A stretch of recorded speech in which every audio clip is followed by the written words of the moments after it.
नड्डा जी से मैं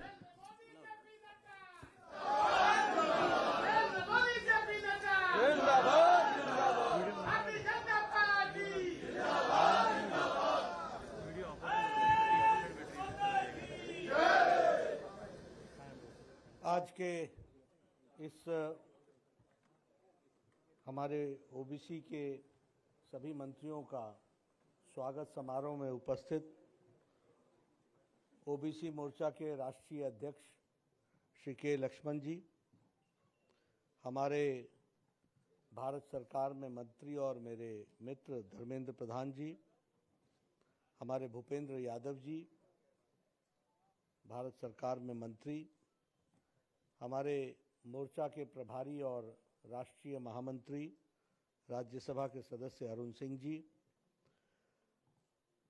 बहन दर्शना जरदोश जी, केंद्रीय मंत्री प्रहलाद सिंह पटेल जी, साध्वी जी, निरंजन ज्योति जी, श्रीपाद नायक जी, मुरलीधरन जी, श्यामलाल गुप्ता जी, संगमलाल गुप्ता जी, आदेश गुप्ता जी, सम्मानित मंच, सभी नवनियुक्त मंत्रीगण और यहाँ इतनी बड़ी संख्या में इतने छोटे नोटिस पर एकत्र आए सभी सांसदगण, विधायकगण, पदाधिकारीगण और मोर्चा के सभी पदाधिकारी और कार्यकर्ता बंधु और मीडिया के मेरे साथी, प्रिंट मीडिया और इलेक्ट्रॉनिक मीडिया के मेरे साथी, मेरा ये सौभाग्य है कि मुझे आज इस मंत्रिमंडल के विस्तार में जो नए मंत्री बने उनके स्वागत का कार्यक्रम जो आपने आयोजित किया है उसमें मुझे भी सम्मिलित होने का मौका मिला है और आप लोगों ने जो गर्मजोशी दिखाई है, आपके साथ मैं भी अपने आप को संबद्ध करता हूं और आप सब की ओर से नए नवनियुक्त मंत्रियों का हार्दिक अभिनंदन करता हूं, स्वागत करता हूं। यह हम सब के लिए बहुत ही सौभाग्य की बात है कि आज हम उनका स्वागत कर रहे हैं और उनके माध्यम से नरेंद्र मोदी जी, हमारे यशस्वी प्रधानमंत्री जी का धन्यवाद भी कर रहे हैं जिन्होंने ये मौका दिया है। तो आप सब की ओर से मैं उनको भी धन्यवाद देता हूं और नए मंत्रियों का स्वागत और अभिनंदन करता हूं। मित्रों, मैं आया था तो मैंने देखा मोर्चे पे मोर्चा, ओबीसी मोर्चा, नारे लग रहे थे, जोश था। मैं थोड़ा डरा हुआ था क्योंकि मैं 3 घंटे लेट हूँ, तो मुझे लगा कि आप बोलेंगे आ गए आ गए आ गए, पर आपका जोश बरकरार है, इसके लिए मैं आपको बधाई भी देता हूँ और जोश बरकरार रहे ऐसा काम हमारे प्रधानमंत्री मोदी जी ने किया है, इसके कारण भी आपका जोश बना हुआ है, इसके लिए आप सबको पुनः बधाई देता हूँ। हम सब लोग मंत्रीगण देर हो गई आने में, पर हम आपके ही काम में जुटे हुए थे। आज एक ऐतिहासिक काम हमारे प्रधानमंत्री मोदी जी ने किया है, जिसमें के कारण भी आप जो split decision judgement supreme court का था, जिसके इंटरप्रिटेशन में प्रदेश सरकारों को ओबीसी मोर्चा हमारे बैकवर्ड कास्ट के बारे में कैटेगराइजेशन करने का अधिकार केंद्र के पास है, ऐसा जहां ध्वनित होता था, उसको ठीक स्पष्ट रूप में रखने का काम नरेंद्र मोदी जी की सरकार ने आज किया है और उसके लिए उन सारी चीज़ों के कारण थोड़ा विलंब हुआ, देर हुई, उसके लिए मैं क्षमा भी मांगता हूं। मित्रों, ये जो मंत्रिमंडल का विस्तार हुआ, 27 ओबीसी मंत्री बने हैं, ये छोटी घटना नहीं है। मैं कई बार लोगों से कहता हूं कि देखो, जिसको राजनीतिक फैसलों के बारे में रुचि हो और राजनीतिक कार्य के बारे में जिसको रुचि हो, उसको ही ये समझ में आता है कि किसी व्यक्ति के आने से और किसी व्यक्ति के जाने से क्या फर्क पड़ता है। अब आज भारत के मंत्रिमंडल में 35% ओबीसी मंत्री हैं। अब आधे मंत्रिमंडल बनाने वाले तो ये कहते मैंने तो ऐसा सोचा ही नहीं था। तो सोचा ही नहीं था इसलिए घर बैठा दिया। कोई कहेगा कि ये इसमें बड़ी क्या बात है, बड़ी बात नहीं है तो तुम कर लेते। ये हमको समझना चाहिए आज। और इसमें भी आप देखिए कि सभी जातियों का प्रतिनिधित्व देने का प्रयास हुआ है, सभी स्टेट्स को जोड़ने का प्रयास हुआ है, सभी रीजन को जोड़ने का प्रयास हुआ है। प्रधानमंत्री मोदी जी ने मंत्रिमंडल विस्तार के लिए संगठन के साथ चर्चा करते हुए घंटों लगाए हैं, तब जाकर के ये भारत का गुलदस्ता बना है। और इतना ही नहीं, सिर्फ इसी की चिंता नहीं हुई है, 12 एससी मंत्री बने हैं।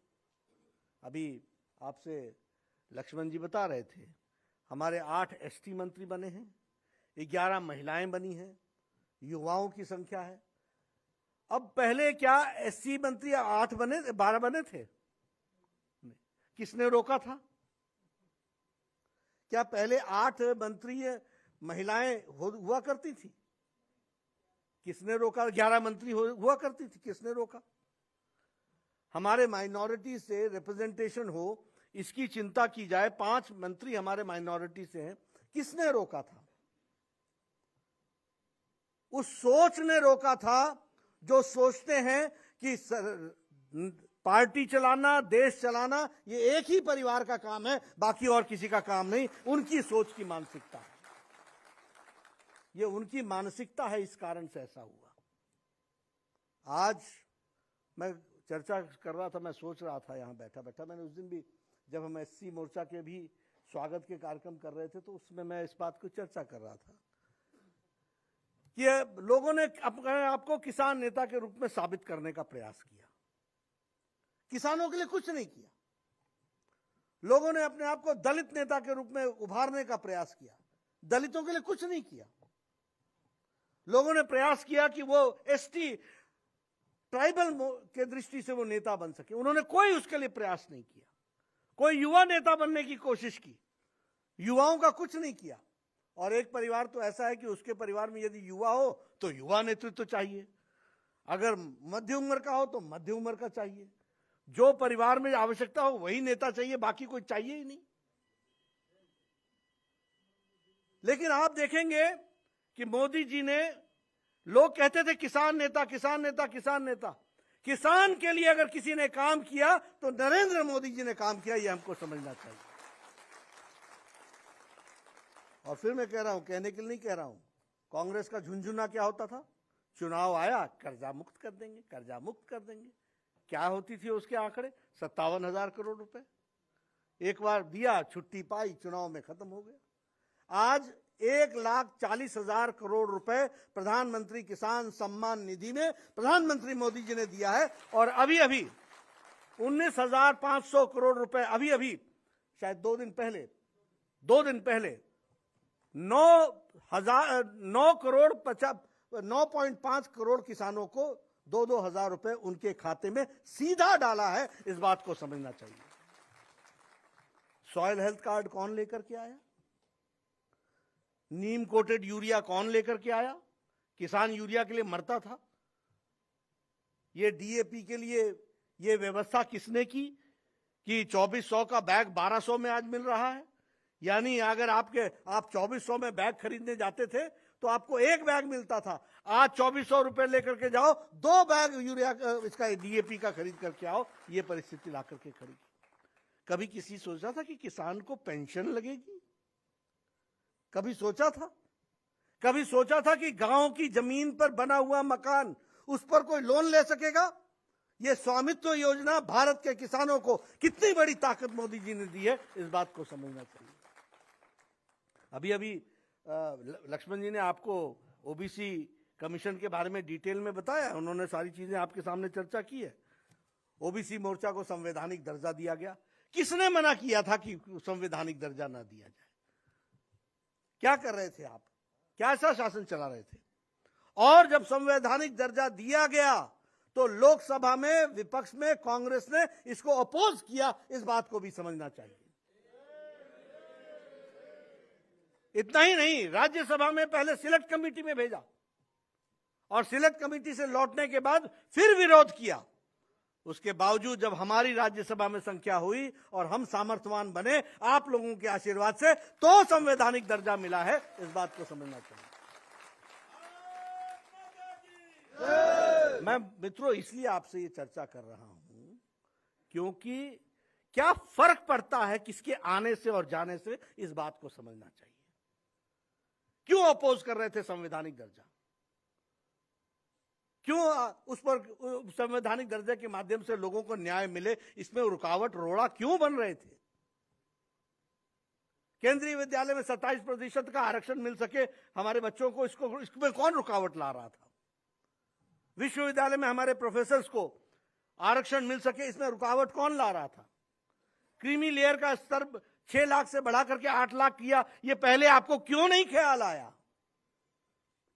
नीट में पहले तो नीट किसने लगाया? मोदी जी ने लगाया। और नीट में ओबीसी को आरक्षण हो यह भी व्यवस्था की है तो नरेंद्र मोदी जी ने की है। इस बात को हमको समझना चाहिए।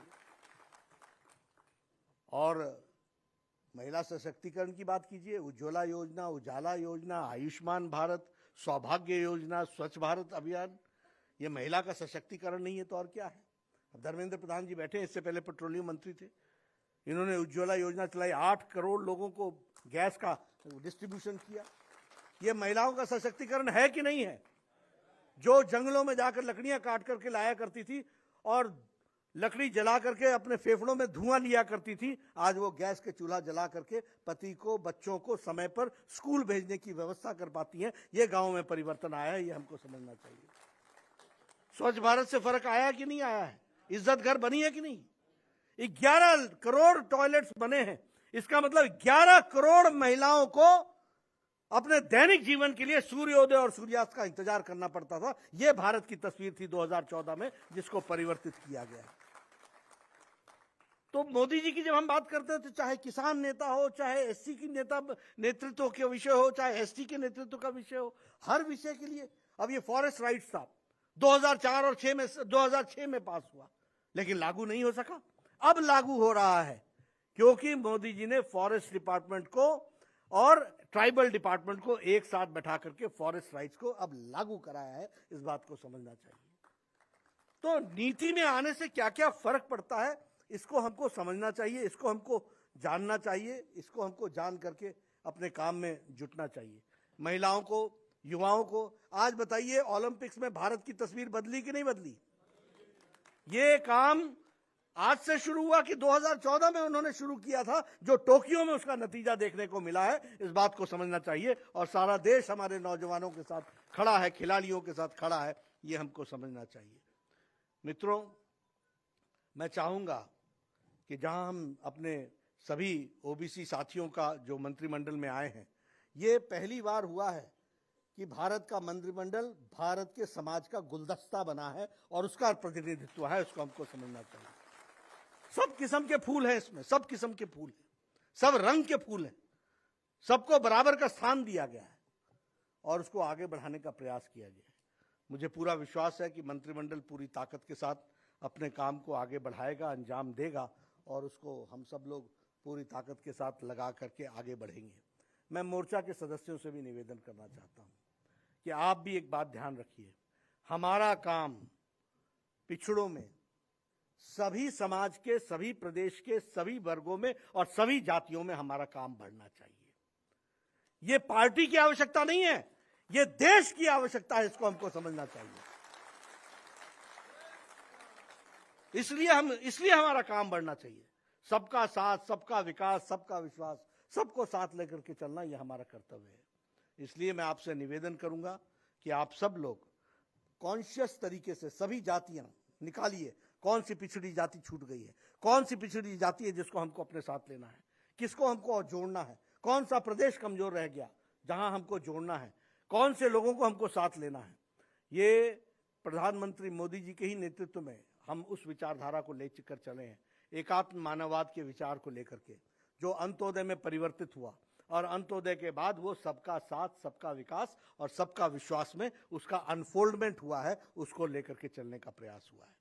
और ये मंत्रिमंडल इस बात का सूचक है कि सबका साथ, सबका विकास और सबका विश्वास, इसको लेकर के चलने का तांगा।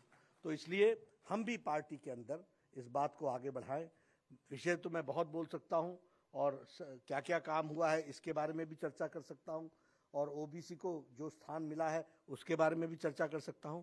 और इतना ही नहीं, 10% का आरक्षण आर्थिक दृष्टि से जो पिछड़े लोग हैं उनको भी करके मुख्य धारा में इतना बड़ा फैसला लिया और समाज में सब लोगों ने उसको आशीर्वाद दिया। इस बात को समझना चाहिए कि किस तरीके से भारत के गुलदस्ते को आगे बढ़ाने का काम मोदी जी के नेतृत्व में हो रहा है। आप सबसे मेरा निवेदन है कि आप सब लोग इस खुशी के मौके पर, आपका जहां मैं अभिनंदन करता हूं, वहीं आपसे आह्वान करता हूं कि आप जन जन तक इन बातों को पहुंचाइए। फर्क पड़ता है, सही नेता आता है, सही पार्टी आती है तो देश आगे बढ़ता है, और सही पार्टी नहीं आती है तो देश घुटने टेकने लगता है, भ्रष्टाचार का अड्डा बन जाता है, भ्रष्टाचारी देश कहलाने लगता है। हमने एक लंबी यात्रा मोदी जी के नेतृत्व में की है और देश को गौरव प्रदान करते हुए यहाँ तक पहुँचे हैं। उसको संभाल के रखना हमारी जिम्मेवारी होगी, उसको आप पूरा करेंगे। इन्हीं शब्दों के साथ आपका बहुत बहुत धन्यवाद। जय भारत।